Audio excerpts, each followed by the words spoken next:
राधे। महाराज जी, पहलगाम आतंकवादी हमला जो हुआ था इनके पुत्र उसमें शहीद हो गए। महाराज जी कह रहे हैं कि हम धर्म से और श्रेष्ठ कार्य भी करते थे, पर ईश्वर द्वारा ऐसी घटना हुई तो बहुत अंदर व्यथित मन है महाराज जी, इसलिए।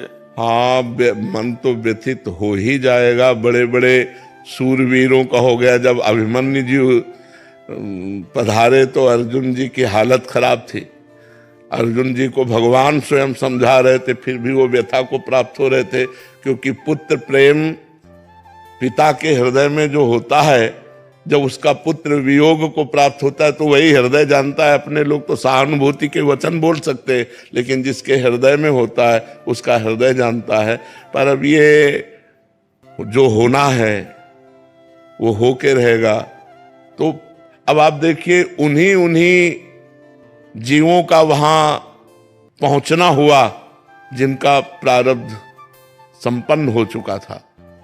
अब वो निमित्त कुछ भी बने, आज तक कभी किसी ने काल को दोषी नहीं कहा। मारता सबको काल है, काल को कोई दोषी। अब काल वो विविध रूप धारण कर लेता है, एक्सीडेंट, हार्ट अटैक या कुछ भी, जो भी, लेकिन आयु जब पूरी है तो वो पूरी हो जाती है। तो हमें लगता है, यद्यपि इस ज्ञान से हृदय का दर्द कम नहीं हो जाएगा, पर हमको ये ज्ञान धारण करना पड़ेगा कि जब जहां जिसकी जैसी हो भवतव्यता तैसी बने सहाय, आप न आवे ताहि पे ताहि तहां ले जाए। अब आप देखो, अगर एक दिन ना जाते, एक दिन पीछे हो जाते, घटना बच जाती। लेकिन उसी समय जहां जो कुछ लीला होनी है वो लीला, तो इसलिए धैर्यवान बनो, हृदय को। बहू है, पत्नी 2 महीने पहले विवाह हुआ था। नहीं, हम व्यथित हैं। हम भी कई दिन तक व्यथित रहे जब ये घटनाएं सुनी ना, कई दिन तक। तो आप तो वहां उपस्थित होगी। जिसके आंखों के सामने, तो सब पत्नियों के सामने तो पूछ के मारा था कि अगर हिंदू हैं तो बोली। इसके बगल में सब पूरा ब्लड से नहा गए थे। राधा राधा राधा राधा, बड़ी वो तो दृश्य ही इतना भयानक होगा कि कैसे, मतलब 2 साल से हम भी आपके हम लोग भी वो 11 लोगों में से गए थे और पहले स्टेज पे पहुंच करके आपका कृपा चाहे जो भी हो, साथ में हम भी थे, लेकिन हम आधे रास्ते से लौट आए थे। हमें अच्छा नहीं लग रहा था वहां जाने में, तो अपने काम बैठे, बेटा तुम लोग चल आने। अब तो धैर्य धारण करना पड़ेगा बच्चा, वो तो। लेकिन तुमने वो दृश्य देखा है, वो कितना भयानक दृश्य होगा, जिस दृश्य को आपने अपने सामने देखा कि अपना जीवन साथ। हम लोग के दिमाग से जाता ही नहीं। हमारे गुरु रमण तिवारी महाराज नाम जप करते मेरे चेहरा से। हाँ बिल्कुल, नहीं आप चर्चा कर रहे तो हमारा हृदय व्यथित हो रहा है। वो कई दिन व्यथित रहा, जब हमने घटना सुनी कई दिन व्यथित रहा। जैसे आप फिर ताजा हो गया।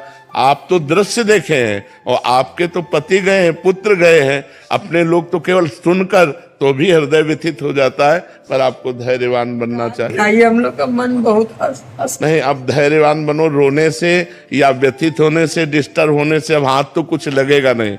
अपना स्वास्थ्य कमजोर होगा, अपना चिंतन बिगड़ेगा। इसलिए नाम जप करो, धीरे धीरे इस दुख को हटाने की कोशिश करो। यद्यपि बहुत कठिन है, हम फिर भी कह रहे हैं बहुत कठिन है। बड़े बड़े धर्मात्मा पुरुष व्यथित हो गए हैं इन कार्यों में। भगवान का 14 वर्ष का जो ही वनवास का कैकेयी जी ने दृढ़, तो भगवान के वियोग में दशरथ जी के प्राण चले गए। हा राम कह करके अपने प्राण। तो ये पुत्र प्रेम, जब लक्ष्मण जी को वो वीर घातिनी शक्ति लगी तो राम जी चिल्ला चिल्ला के रो रहे थे कि अगर मैं ऐसा जानता तो पिता के वचन न मानता। तो भ्रातृ प्रेम, पुत्र प्रेम, ये ऐसे प्रेम है जो हमारे हृदय को व्यथित कर देते। पर हम भगवान से मनाएंगे कि आप लोगों को धैर्य दे, आप लोगों को सुख प्रदान करें और आप सुख पूर्वक जिए। आप इस तरह के चिंतन में अगर और बढ़ते चले गए तो डिप्रेशन में पहुंच जाएंगे, परेशान हो जाएंगे। अब थोड़ा हिम्मत कीजिए, धैर्य कीजिए। हमें भी हृदय से व्यथा है, पर अब उस व्यथा की पूर्ति कर नहीं सकते। अब वो ऐसी कोई सामान तो है नहीं जो बाजार से लाके दी जा सके। एक बार जो आकृति मिट गई वो सृष्टि में दोबारा चाहे लाख कोशिश करो वो मिलने वाली नहीं है। अब वो पुत्र मिलने वाला नहीं, चाहे हम तुम दिन भर बैठकर रोएं या दिन भर बैठकर भगवान से प्रार्थना करें, अब वो दोबारा नहीं आ सकता। तो हमें चाहिए धैर्य पूर्वक नाम जप करें और अपने हृदय को संतुष्ट करें। भगवान की बड़ी विचित्र लीला है, बड़ी विचित्र लीला है, मतलब इसमें कुछ कहा नहीं जा सकता है। चुनरी ला करके इस बच्चा को दो, इनकी माँ को दो और धैर्य पूर्वक रहो, सुख पूर्वक रहने की चेष्टा करो। अभी तो तुम कल के नए बच्चा हो, पूरा जीवन पड़ा हुआ है तुम्हारा, धैर्य पूर्वक रहो। बबली रानी जी हरियाणा से। राधे राधे। राधे राधे महाराज जी। महाराज जी, क्या हमारे जीवन में आने वाली अनुकूलता एवं प्रतिकूलता में हमारे निवास स्थान का विशेष महत्व रहता है? नहीं, जीवन में आ कर्म रही लंबी- कर्म कर्म निवास का कोई नहीं है। कर्म ऐसी कोई भूल में ना रहे, ऐसा नहीं, उसमें हमारा कर्म प्रधान होता है। अगर हमारे कर्म अच्छे हैं ना तो इस स्मशान में भी बैठकर हम परमानंद में डूब जाएंगे। अगर हमारे कर्म खराब हैं तो सोफा में भी बैठकर जलेंगे, एसी रूम में भी बैठकर जलेंगे।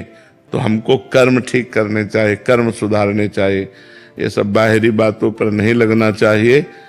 हमारे कर्म का, आप देखो निवास स्थान कितना बढ़िया वृंदावन, इससे बढ़िया कोई निवास स्थान होगा त्रिभुवन में? इससे बढ़िया कोई निवास स्थान होगा? भगवान का धाम है।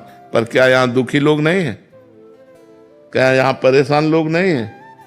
क्या यहाँ काम क्रोध की लीला नहीं हो रही? सब हो रहा है, संसारिकता में सब हो रहा है।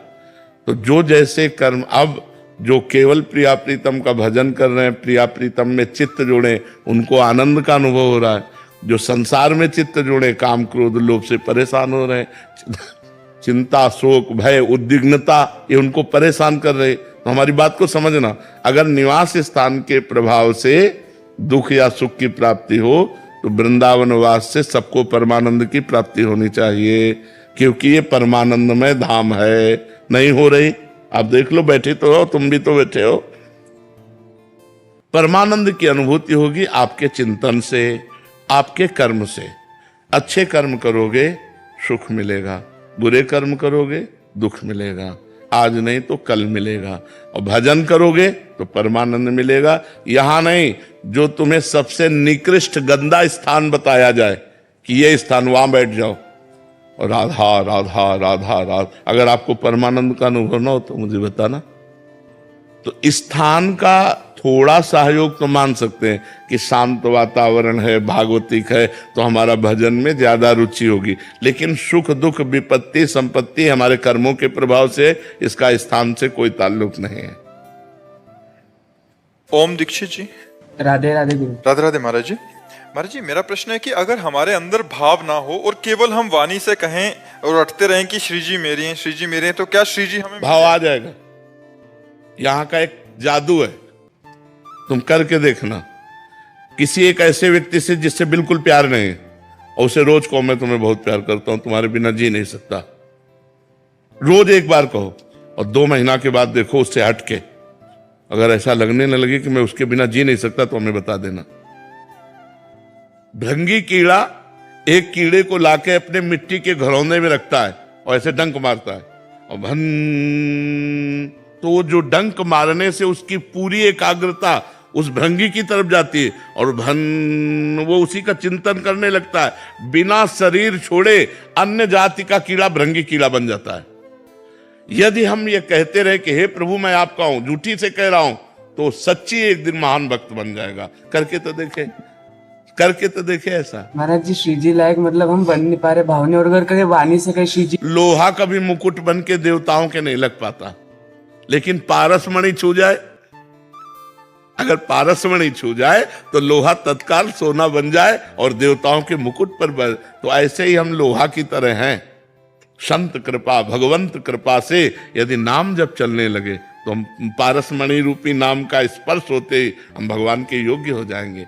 जो पापी, व्यभिचारी, नीच आचरण वाले थे, जिनसे संभाषण भी करना पाप है, ऐसे ब्रह्म ऋषि बन गए, ऐसे महात्मा बन गए भगवान के नाम के प्रभाव से। तो हम भगवान का नाम जप करें, हम में कोई योग्यता नहीं, लेकिन नाम भगवान की कृपा से वो सब सद्गुण आ जाएंगे जिससे भगवान प्रसन्न होते हैं। हम खूब नाम जप करें। निमिष शाह जी मुंबई से। राधे राधे महाराज जी। महाराज जी, मेरा ये प्रश्न है कि क्या रोज की दिनचर्या ही जीवन है कि सुबह उठे, खाए पिए, रात तक काम किया, फिर आए, सो गए, फिर आगे की जिंदगी का महाराज जी क्या मायने है, क्या उद्देश्य है?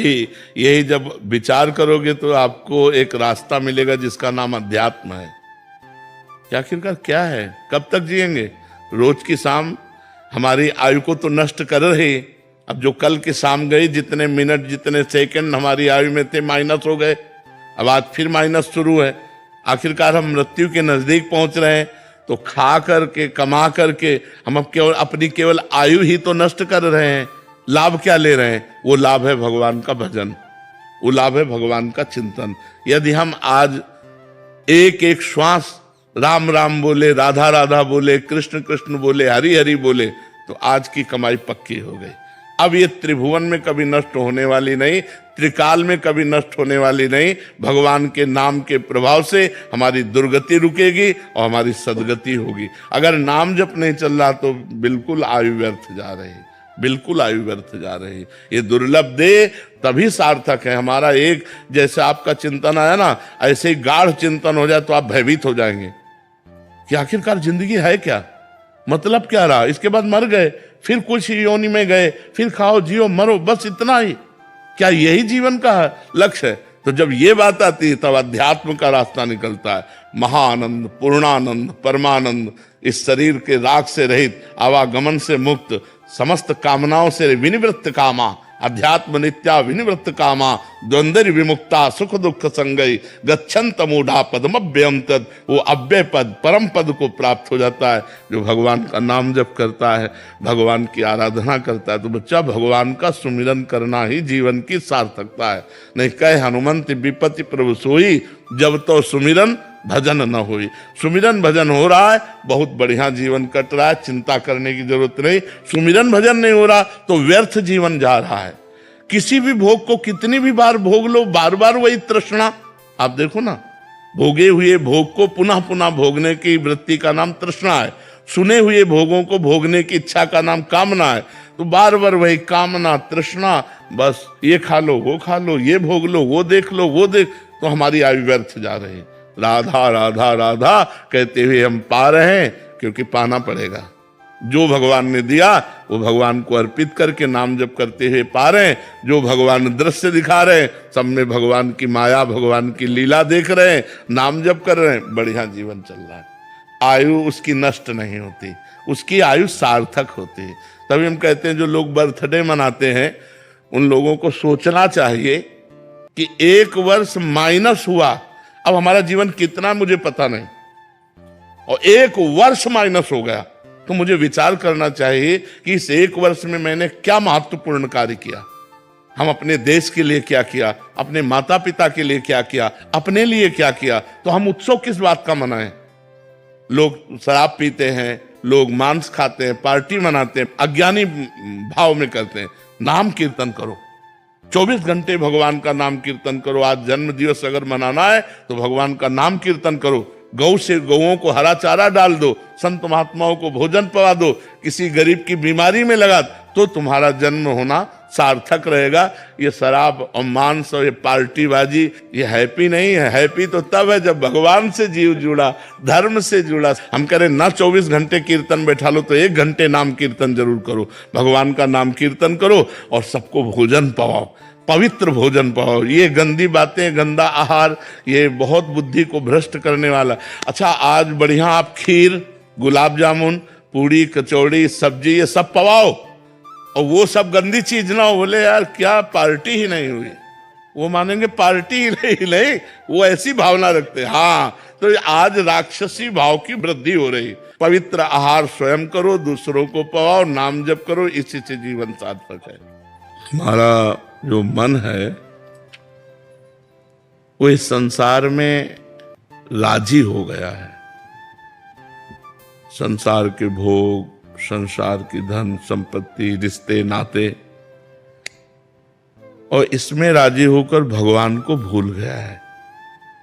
ये सबसे बड़ा घाटा है, क्योंकि रोज का रोज हमारी आयु खत्म हो रही, माइनस में हो रही।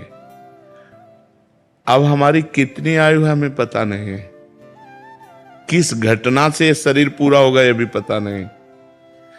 तो क्या हमारे मनुष्य जीवन लेने का इतना ही फल था कि कमाओ, खाओ, जियो, कमाओ, खाओ, भोगो?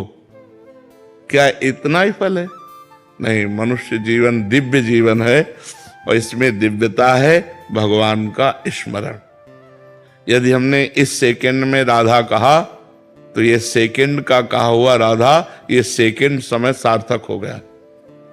अगर हम अपने जीवन के रोज के दिन खोते चले जा रहे हैं और इनमें राधा राधा, कृष्ण कृष्ण, हरि हरि, राम राम, जो प्रिय हो वो नाम जप करें तो हमारे जीवन की सार्थकता हो जाए। कुछ ऐसे हमारे कर्म जो हमें दुख देने के लिए आते हैं, उनको कौन मिटाएगा? हमारे द्वारा ऐसे पाप कर्म पूर्व में हुए, वर्तमान में भी हो जाते हैं, गलती हो जाती है, उसको मिटाने के लिए नाम राधा राधा राधा, कृष्ण कृष्ण, जो नाम प्रिय हो।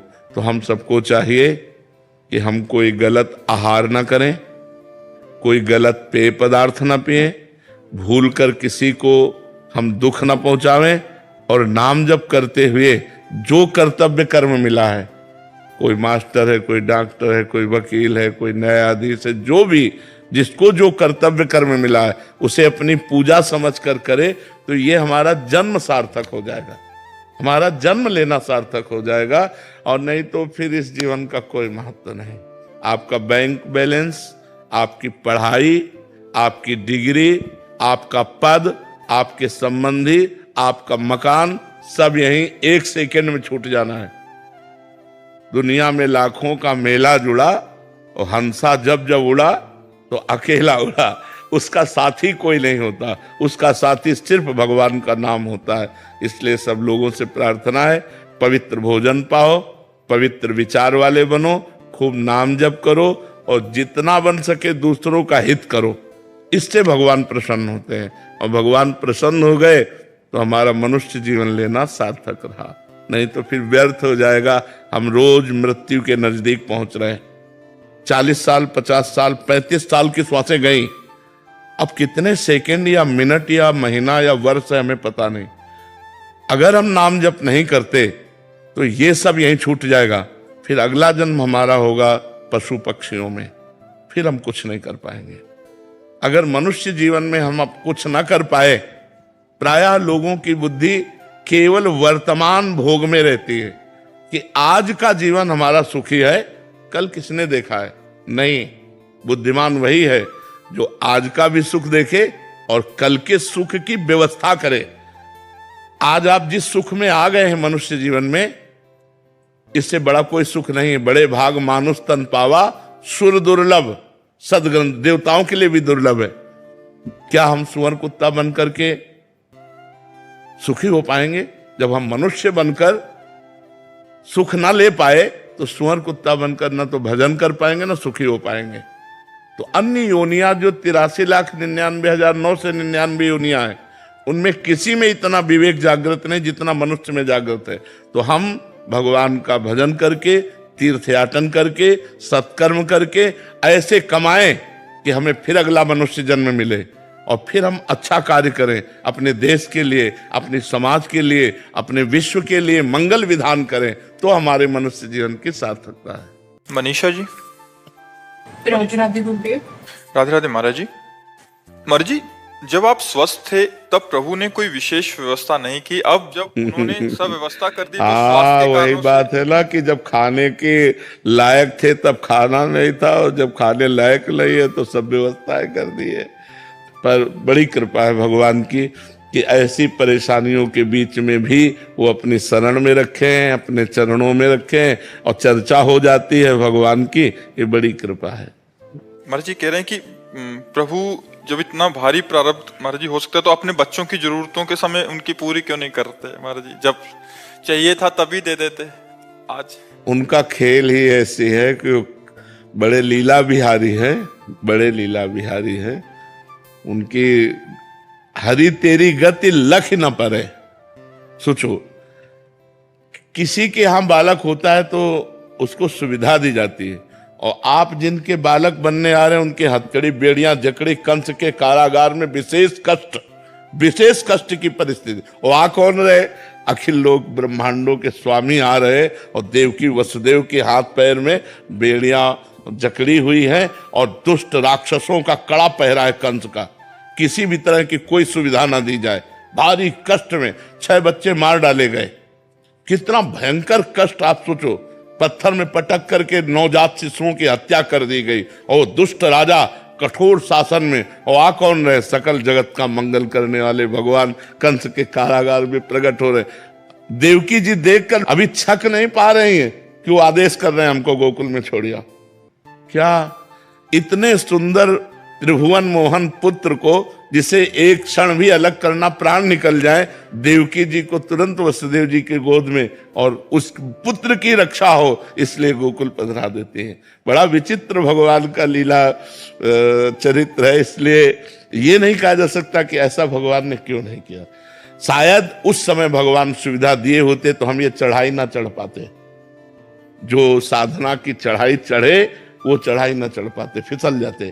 भगवान ने इसीलिए वो हमको कठोरताएं दी, जिससे हम उन कठोरताओं के बल पर इस चढ़ाई को चढ़ पाए, और आज हम आप लोगों के सामने सेवा करने योग्य बने कि हम अपनी वाणी के द्वारा, अपने आचरणों के द्वारा आपको सुखी कर पाए।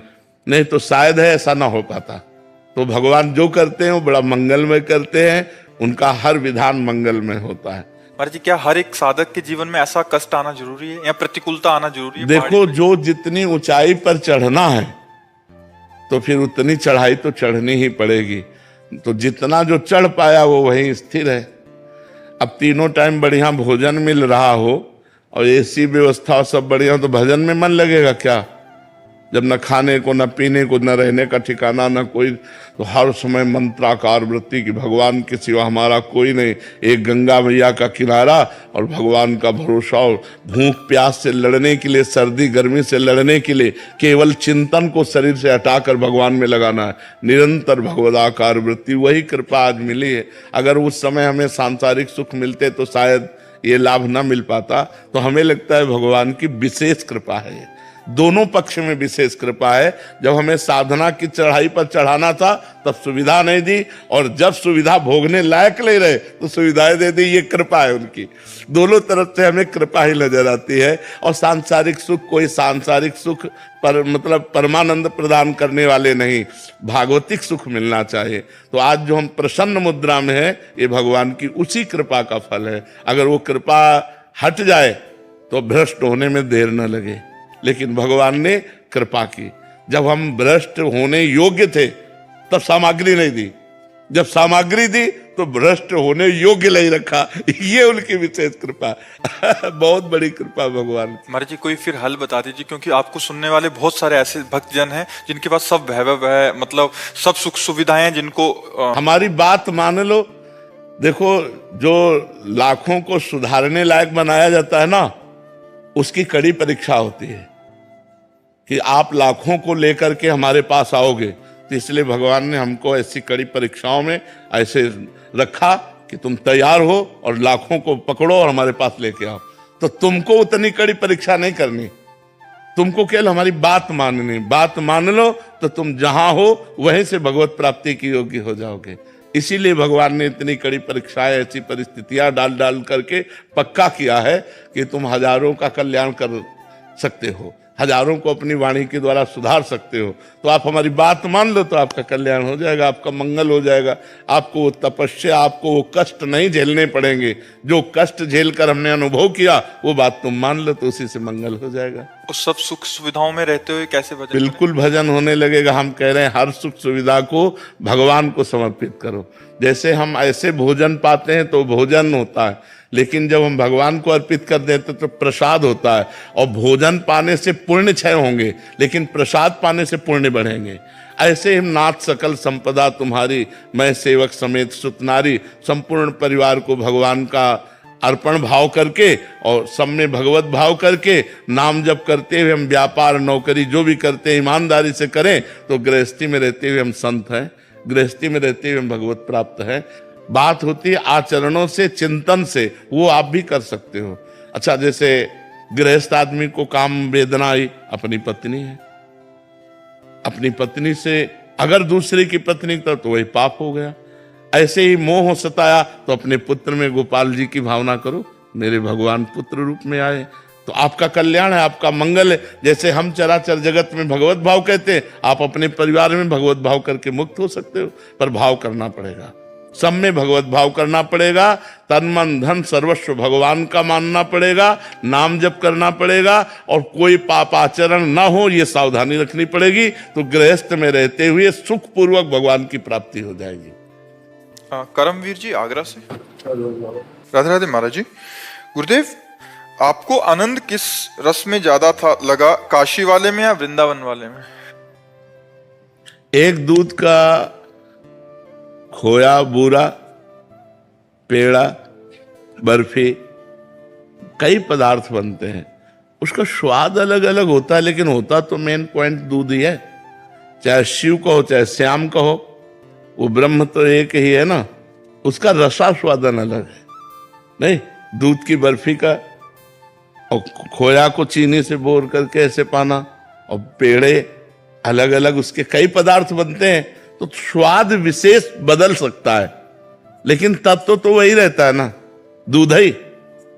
ऐसे ही परमात्मा एक है, चाहे राम कहो चाहे श्याम कहो चाहे शिव कहो चाहे दुर्गा कहो चाहे जो भी कहो, परमात्मा एक है। उसका स्वाद, अब जैसे नाम कीर्तन कर रहे हैं, इसका स्वाद अलग है, ध्यानस्थ होकर मंत्र जप रहे हैं, इसका स्वाद अलग है उसी परमात्मा का। उसकी कथा सुन रहे हैं, उसका स्वाद अलग है। उसकी सेवा कर रहे हैं, उसका स्वाद अलग है। उनके सामने हम नाच रहे हैं, उसका स्वाद अलग है। लेकिन है वो सब परमानंद भगवान का ही स्वाद। अब भगवान शिव का जो स्वरूप है और भगवान श्याम सुंदर का जो स्वरूप है, तत्व तो एक है, लेकिन दोनों का अलग है। जब हम रसास्वादन की बात करते हैं तो स्वयं भगवान रास रस का रसास्वादन करने के लिए शिव जी गोपीश्वर बनकर वृंदावन में रास में प्रवेश करते हैं और चुनरी ओढ़कर रास का रसास्वादन करते हैं। तत्व तो एक है, लेकिन जब स्वाद की बात करते हैं तो जो रज शिव सनकादिक याचत, सो रज शीश चढ़ाऊं किशोरी तेरे चरणन की रज पाओ। तो वही भगवान शंकर कृपा करके हमको भेजे और किशोरी किशोर जी की सेवा में। तत्व तो एक है, रसास्वादन अलग अलग है।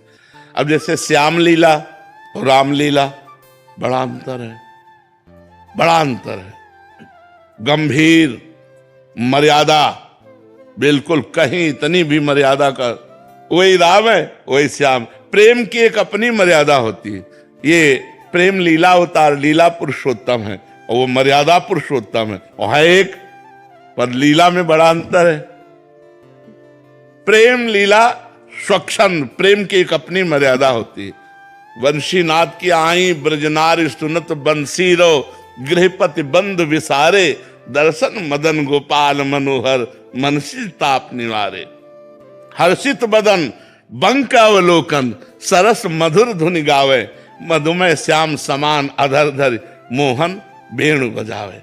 रास रचिव बनमाही, बिमल कलप तरु छाही, बिमल कलप तरु तीर सुपेशल, शरद रैनवर चंदा, शीतल मंद सुगंध पवन बह, तहां खेलत नंद नंदा। अद्भुत ताल मृदंग मनोहर, किंकिन शब्द कराही, यमुना पुलिन रसिक रस सागर, रास रचिव बनमाही। देखत मधुकर केली, मोहे खग मृग बेली, मोहे मृग धेनु सहित सुर सुंदर, प्रेम मगन पट छूटे, उडगन चकित थकित शशिमंडल, कोट मदन मन लूटे। अधर पान परिरंभन अतिरस, आनंद मगन सहेली, जय श्री हरिवंश रसिक सच पावत, देखत मधुकर केली।